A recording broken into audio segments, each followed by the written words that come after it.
France या देशात 2018 या वर्षात आयर्नमॅन ही जागतिक पातळीवर स्पर्धा घेण्यात आली होती। या स्पर्धेत नाशिकचे पोलीस आयुक्त रवींद्र कुमार सिंगल यांनी उत्कृष्ट कामगिरी करून स्पर्धेवर वर्चस्व मिळवले होते। त्यामुळे आपल्या पित्याने जागतिक पातळीवर आयर्नमॅन किताब पटकाविला तर आपण का नाही या स्पर्धेत सहभागी झाले पाहिजे असा विचार करून आणि आपल्या आईवडिलांचा म्हणजेच नाशिक शहर पोलीस आयुक्त रवींद्र कुमार सिंगल यांचा आदर्श डोळ्यासमोर ठेवून रविजा रवींद्र कुमार सिंगल हिनेही या स्पर्धेत विजय मिळवून आयर्नमॅन हा किताब काबीज केला। त्यामुळे वडिलांपाठोपाठ आता रविजा रवींद्र सिंगल हिलाही आयर्नमॅन म्हटले जात आहे। तसेच तिच्यावरही शुभेच्छांचा वर्षाव होत आहे।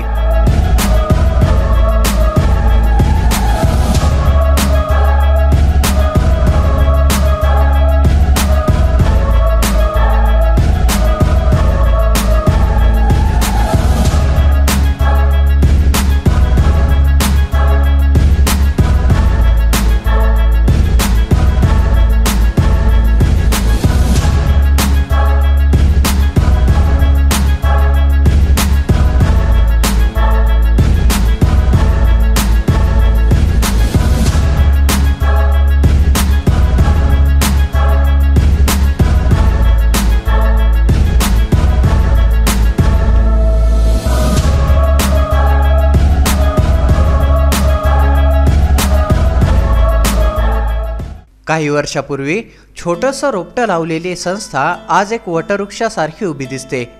महिलांचा सर्वांगीण विकास व्हावा तसेच यशस्वी महिलांच्या पाठीवर शाबासकीची थाप असावी असा उद्देश बाळगणाऱ्या कल्याणी महिला बहुउद्देशीय सेवाभावी संस्थेच्या वतीने आयर्नमॅन रविजा रवींद्र सिंगल यांच्या सत्कार सोहळ्याचे आयोजन शहरातील अशोक स्तंभ स्थित असलेल्या राणी भवन येथे करण्यात आले होते। दरम्यान ढोल ताशाच्या गजरात आयर्नमॅन रविजा रवींद्र सिंगल आणि पोलीस उपायुक्त माधुरी कांगणे यांचे औक्षण करून स्वागत करण्यात आले। या सत्कार सोहळ्याला सरस्वती पूजनाने आणि दीप प्रज्वलनाने सुरुवात करण्यात आली।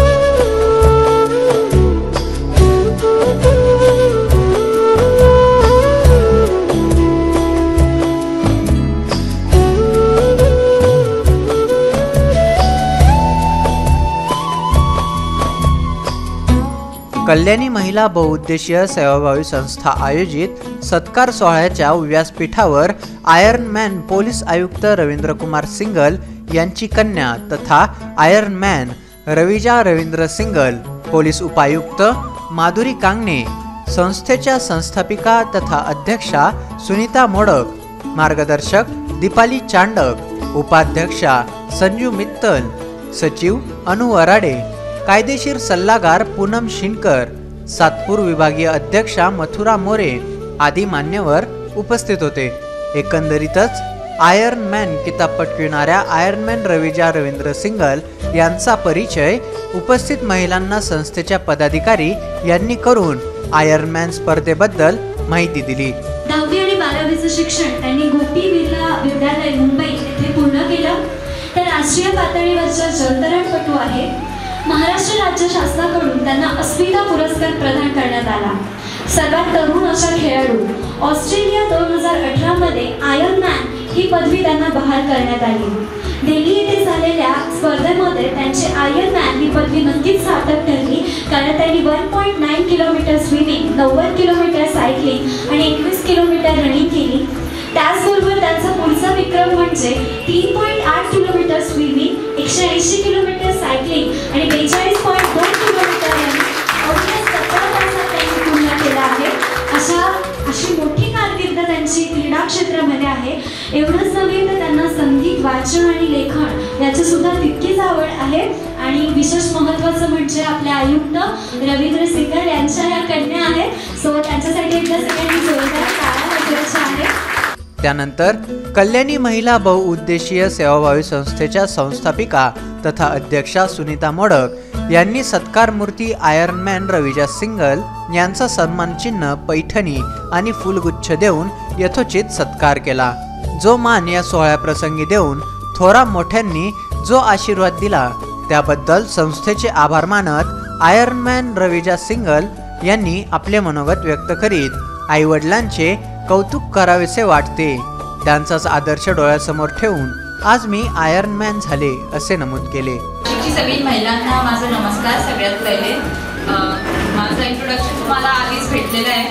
मी रविजा सिंगल आहे। माझं वय तुमच्याशी खूपच कमी आहे, तर मी तुमच्याशी काय असं बोलू मला कळत नाहीये। तुमचे मुलं माझ्या वयाचे असतील मला असं वाटतं। मी 19 वर्षाची आहे आणि मी माझा अभ्यास करते। आता मी स्टडीज करते HPD मध्ये। सायकोलॉजी माझा मेजर सब्जेक्ट आहे। तर मी तुम्हाला याबाबत नाही सांगू शकते की लाईफमध्ये काय करायचं, कारण ते सगळं तुम्हाला माहिती आहे। मी तुम्हाला हे सांगते की आम्ही जे पोरं असतो आम्ही तुमच्याशी ॲज आवर पेरेंट्स काय एक्सपेक्ट करतो।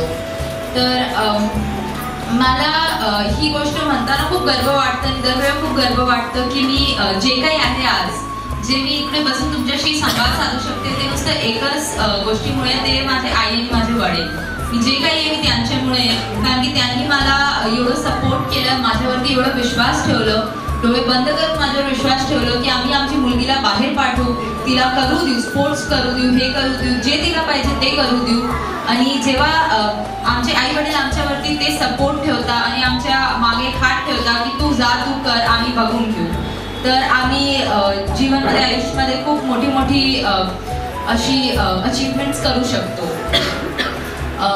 मी हा आयर्नमॅन केला त्याबाबत तुम्हाला सांगितलंच आहे। आयर्नमॅन माझ्याशी पहिले माझे बाबा झाले होते आणि त्यावेळी मी पण त्यांच्यासोबत अटेम्प्ट दिलं होतं, पण माझं आयर्नमॅन एक 5 मिनिटांनी राहिलं होतं। मला वाटतं त्याच्यापेक्षा मोठं मला आयुष्यात फेलियर नव्हतं भेटलं, तो माझा सगळ्यात मोठा फेलियर होता। पण एक गोष्ट जी माझ्या आई वडिलांनी मला त्या फेजमध्ये शिकवली होती ती हे की कधी आपल्याला फेलियर भेटलं तर त्याला घेऊन बसू नये, आपण त्याच्याशी पुढचं बघू। आणि 2च महिन्यामध्ये मी दुसरा अटेम्प्ट दिला होता ज्यामध्ये मी आयर्नमॅन झाली होती। तर आपण सगळे जे महिला इकडे बसलेले आहोत, तुम्हाला मी एक गोष्ट सांगायला हवी आहे की मी माझ्या घरी माझ्या आईलाही बघते, माझ्या वडीललाही बघते। माझे वडील एक खूप स्ट्रॉंग पर्सनॅलिटी आहे, त्यांना तुम्ही सगळे ओळखता, पण तशीच माझी आई आहे। माझी आई एक IAS ऑफिसर आहे, ती आता टुरिझम आणि विमेन वेलफेअर दोन्ही डिपार्टमेंट्स हेड करते मुंबईमध्ये। आणि माझी आई, खरं सांगू तर मी मोठी होणार तर मला असं वाटतं की माझी आईसारखी व्हायला पाहिजे, कारण की मी बघते की तिचं जॉब हँडल करते, ती 2 घर हँडल करते, मुंबईचं आहे, नाशिकचं। ती दररोज माझ्या भाऊशी बोलते जे US मध्ये, आणि म्हणजे my mother is a super woman. मला नाही माहिती ती कसं करते एवढं सगळं, पण ती एवढं छान बॅलन्स करते। आणि जेव्हा तिला डिसिजन्स घ्यायचे असते, जेव्हा तिला काम करायचं असतं, मी बघते की ती किती मेहनतीने काम करतं। आणि आपण कसं आहे इंडियन सोसायटीमध्ये मुलींना आणि फिमेल्सला जास्त मेहनत करावी लागते, तीच गोष्ट घ्यायसाठी जे माणसांना कमी करावी लागते। तर तुम्ही सगळ्या महिला जे इकडे आहेत ते मला असं वाटतं तुमच्या पोरांसाठी तुम्ही ऑलरेडी इन्स्पिरेशन आहे, ते बघतात। आणि जे जसं मी माझ्या आईला बघते की मला मोठं माझ्या आईसारखं व्हायचं, तुमचे पोरं तुम्हाला बघता आणि असं म्हणतात की मला माझ्या आईसारखं व्हायचंय, तर ते एक्झाम्पल राहू द्या, त्यांना तुमच्याशी एक कम्फर्ट लेवल राहू द्या, ते तुमच्याशी बोलणार जेव्हा तुम्ही त्यांना स्पेस देणार, तर तुमचे पोरं तुमच्याशी बोलणार, त्यांना त्यांचे गोल सांगणार, त्यांच्या रोजमर्राच्या जिंदगीमध्ये काय झालं ते सांगणार, आणि ते तुम्हाला तेवढंच आवडणार जेव्हा ते तुमच्याशी बोलणार। मी माझ्या आईबाबत सांगत होती की माझी आई माझी रोल मॉडेल आहे, ती सगळं काही असं बॅलन्स करते आणि मला ते असं शिकायचं आहे की मोठे होऊन मला हे सगळं काही बॅलन्स करायचं आहे। पण एक गोष्ट जी मला सगळ्यात जास्त आवडते, तिने कधीही नुसतं फॅमिलीमुळे तिचं करिअर कधीही बॅकसीट घेऊ दिलं नाही। तसं महिला ना दुसऱ्या घरात जाऊन स्वतः काय आहात ते विसरतात, ते नका करू। स्वतः तुम्ही काय आहे ते नका विसरू, कधीही नका विसरू, कोणत्याही एजमध्ये नका विसरू। लहानपणीपासनं माझ्या घरी माझे भाऊ आणि माझ्यामध्ये जास्त फरक ठेवलेला नव्हता, आम्ही दोघं खूप इक्वली मोठे झालो आहेत। असं नव्हतं की तू मुलगी आहे तुला कमी भेटणार, की तुला कमी फ्रीडम, तुला जास्त मुलांशी बोलायचं नाही. माझ्या आई वडिलांनी मला तेवढी फ्रीडम दिली जेवढी माझ्या भावाला दिली आणि I think we turned out वेल.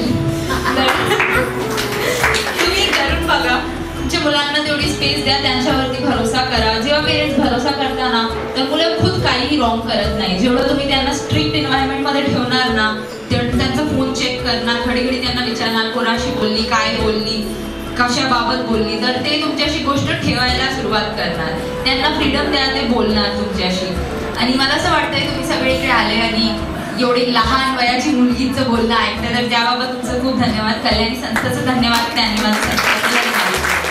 व्यासपीठावर प्रमुख पाहुण्या म्हणून उपस्थित असलेल्या नाशिक पोलीस आयुक्तालयाच्या पोलीस उपायुक्त माधुरी कांगणे त्यांचाही सत्कार या प्रसंगी संस्थेच्या वतीने करण्यात आला.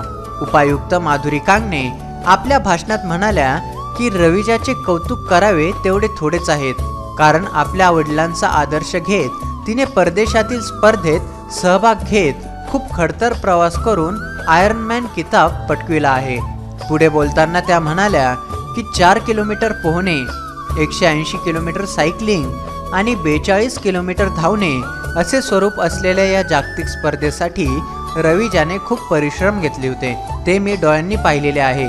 त्यामुळे रविजा आमच्यासाठी रोल मॉडेल आहे असे बोलून त्यांनी आपल्या शब्दांना विराम देताना कल्याणी महिला बहुउद्देशीय सेवाभावी संस्थेचेही कौतुक केले. संस्थेच्या सर्व म्हणता येईल अशा आमच्या सुविधाताई व्यासपीठावर त्यांचा संपूर्ण ग्रुप अनुताई, संजूताई, दिवाळी आणि पूनम, आणि आजची आपली नाशिक शहराला एक चांगला मान किंवा जगाच्या व्यासपीठावर नाशिक शहराला एक नवीन ओळख निर्माण करणारी आपली यांची सत्कार मूर्ती रविजा, तिचा आम्हाला सर्वांना, पोलीस दलाला आणि पोलीस कुटुंबातील मी एक आहे म्हणून मला स्वतःला खूप अभिमान आहे. माझी 4च वर्षाची मुलगी आहे. मी आत्ताच तिला सांगत होती आम्हाला रविजा इकडे घेऊन जाणार. म्हणजे एवढं आता नाशिकमध्ये घराघरांमध्ये लहान मुलांमध्ये सर्वांकडे रविजा पोहोचलेली आहे. रविजेच्या आधीच आपल्याला सर्वांना माहिती असेल आमचे पोलीस आयुक्त सर सिंगल सर यांनी देखील आयर्नमॅन हा किताब मिळवलेला होता. त्याच वेळेला रविजाची देखील तयारी चालू होती. त्यानंतर 2च महिन्यामध्ये रविजानी हा किताब स्वतःच्या नावावर केला. खरोखर तिच्या ह्या प्रयत्नांना सलाम करावासा वाटतो. किती अवघड आहे पहाटे 2-2:30 वाजता उठायचं, ती छान साखर झोप, तिला सॅक्रिफाईस करायचं आणि उठून पळायला जायचं. पळून आलं की सायकलिंग करायचं, सायकलिंग करून झालं की स्विमिंग करायचं. आता आपण म्हटलं की 15-20 मिनिटं सकाळी वॉकिंगला जाऊ तरी किती अवघड होतं बरं. ब्लँकेट बाजूला करणं सकाळचं किती अवघड असतं. म्हणजे तुम्ही इमॅजिन करू शकता ही सगळी मेहनत तिने जवळजवळ 3 ते 6 महिने केलेली आहे. खरोखर रविजा पुढे आदर्श रविजाचे आई वडील म्हणजे आमचे आयुक्त सर आणि आदरणीय मॅडम बद्दल तर रविजाने बरंच सांगितलंय. ते आमच्यासाठी देखील आदर्श आहे. मी मॅडमशी जेव्हाही केव्हा बोलते, मी जेव्हाही त्यांना म्हणते मॅडम तुम्ही हा बॅलन्स कसा साधतात, तर हसून त्या मला काहीतरी उत्तर देतात. खरोखर हे फार अवघड आहे. यशस्वी होणं तेही कौटुंबिक पातळीवर आणि आपल्या प्रोफेशनमध्ये ह्या दोन्ही पातळीवर यशस्वी होणं खरोखर खूप कसोटी असेल त्या व्यक्तीची. खरोखर खूप कसोटी असते. खूप छोटे मोठे सॅक्रिफाईस असतात, छोटे मोठे इच्छा आकांक्षा असतात की ज्या कुठेतरी आपण बाजूला गेलेल्या असतात. बऱ्याच वेळेला कुटुंबासाठी उभं राहावं लागतं, बऱ्याच वेळेला आपल्या प्रोफेशनमध्ये स्वतःला सिद्ध करण्यासाठी उभं राहावं लागतं. आणि नक्कीच त्या सगळ्या गोष्टी मॅडमांनी खूप चांगल्या पद्धतीने बॅलन्स केलेल्या आहे. एक आदर्श प्रशासक म्हणून मॅडमांचं एक मंत्रालयामध्ये नाव आहे. सरांबद्दल तर आपण सर्वजण जाणताच. अशा ह्या कुटुंबातील आमची ही रविजा. खरं तर आजच्या माझ्या 3 मीटिंग वाट बघत आहेत, परंतु रविजाचं कौतुक करण्यासाठी आणि तिचं मला स्पीच खूप आवडतं. म्हणजे मी तिची खूप फॅन आहे. ती काय बोलते मी रेकॉर्ड करते, नाही तर ते कुठून तरी मिळवते आणि मी निवांत ऐकत असते की रविजा कशी बोलते ते. तिचं खरं तर हे बोलणं ऐकण्यासाठी मी वेळ काढला. अशाच पद्धतीने आपली देखील मुलं, माझी असतील आपली असतील, अशाच पद्धतीने आपल्या मुलांवर देखील संस्कार व्हावेत. त्यांच्याकडूनही असंच चांगलं कार्य घडावं जेणेकरून आई वडिलांना अभिमान वाटेल, त्यांची मान उंचावेल. याकरिता चांगले संस्कार करणं गरजेचे आहे. आपल्या मुलांवर, आपल्या मुलांसाठी वेळ खर्च करणं गरजेचं आहे. त्यांच्यावर चांगले संस्कार करणं गरजेचं आहे. बऱ्याचदा आपण अशा गोष्टी होतात की आपण संस्कार देण्यापेक्षा किंवा त्यांच्यासाठी वेळ खर्च करण्यापेक्षा आपण पैसे खर्च करतो. आपण कन्फ्यूज होतो की काय करावं नेमकं. मुलांसाठी खूप साऱ्या वस्तू घ्याव्यात, खूप सारे कपडे घ्यावेत, त्याऐवजी त्यांना चांगले संस्कार द्यावेत, त्यांच्यासाठी वेळ द्यावा. आपल्या कृतीतून, आपल्या वागण्यातून आपण आदर्श निर्माण करावा, आदर्श त्यांच्यापुढे ठेवावा. नाहीतर मग कुटुंबातच काहीतरी छोट्या मोठ्या गोष्टी चालू असतात आणि आपण अपेक्षा ठेवायची की मुलांनी खूप चांगलं वागायला पाहिजे. तर खरं तर हे असं घडत नाही. जसं रविजाने सांगितलं की ज्या काही गोष्टी ती शिकली आहे ती तिच्या आईवडिलांकडनं शिकलेली आहे. अशाच पद्धतीने आपली मुलं सुद्धा मोठी झाली पाहिजे, चांगली वागली पाहिजे, चांगली निघाली पाहिजे. याकरिता सर्व मातांची जबाबदारी आहे. आपण सर्वजण बाहेर पडलेले आहातच. सुनीताताई आपल्याला सर्वांना चांगल्या इच्छित स्थळी घेऊन जातील, याच्याबद्दल काहीही वाद नाहीये. एकंदरीतच या सोहळ्याप्रसंगी कल्याणी महिला बहुउद्देशीय सेवाभावी संस्थेच्या स्वाती मगर, सपना जगताप, ज्योती वाघचौरे, वनिता घाटोळ, नेहा खरे मोडक, श्रद्धा सोनवणे, संगीता बेंडकुळे, सरला केदार, निर्मल भंडारी, सरला बेंडकुळे, आशा तिवडे, सुवर्णा केदारे, पूनम काकानी, निर्मल देशपांडे, सुनंदा पगार, जयश्री त्रिपाठी, दीपाली तांदळे, किरण गोतुर्ने, शीतल जाधव, रेखा काळे, रंजना गायकवाड, आशा वाघमारे आदी महिला पदाधिकारी मोठ्या संख्येने उपस्थित होत्या. या सत्कार सोहळ्याचे सूत्रसंचालन स्नेहल अमृतकर यांनी केले, तर आभार मथुरा मोरे यांनी मानले. आपला महाराष्ट्र न्यूजसाठी संपादक सागर केदारे, नाशिक.